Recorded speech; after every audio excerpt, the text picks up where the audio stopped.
rasanya terus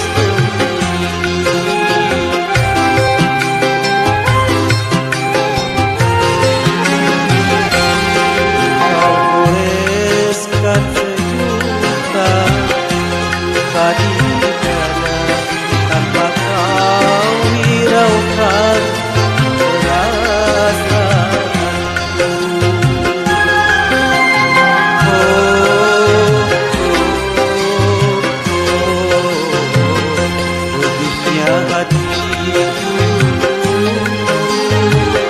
kau buat kecewa.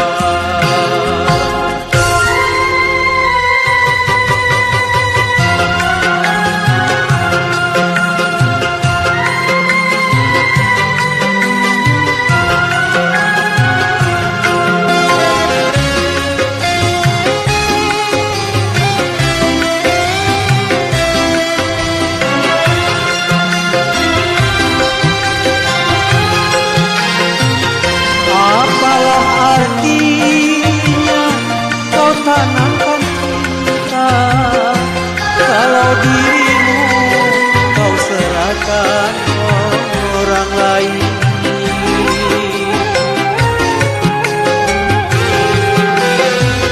Andaikan kau tahu perasaanku, tak mungkin engkau berbuat semau. Cinta pada dirimu suci tanpa kepalsuan. Terpaksa aku pergi jauh darimu, tak tahan rasanya terus berdiri.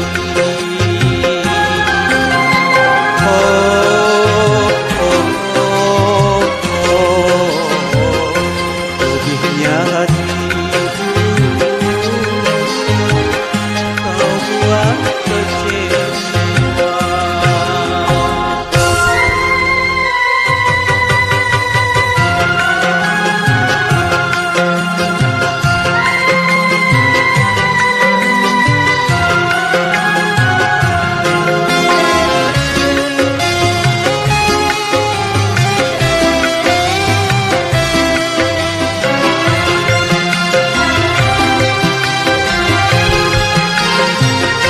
Apalah artinya kau tanamkan cinta kalau dirimu kau serahkan orang lain.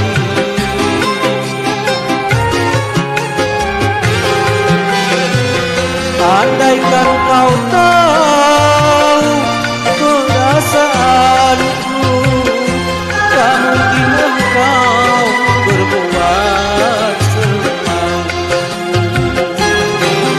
Cintaku pada dirimu suci tanpa kepalsuan.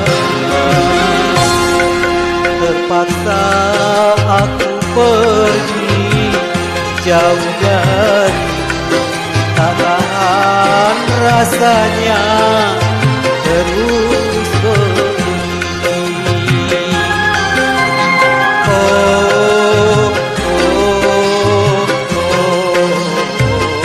Pedihnya hatiku kau buat kecewa.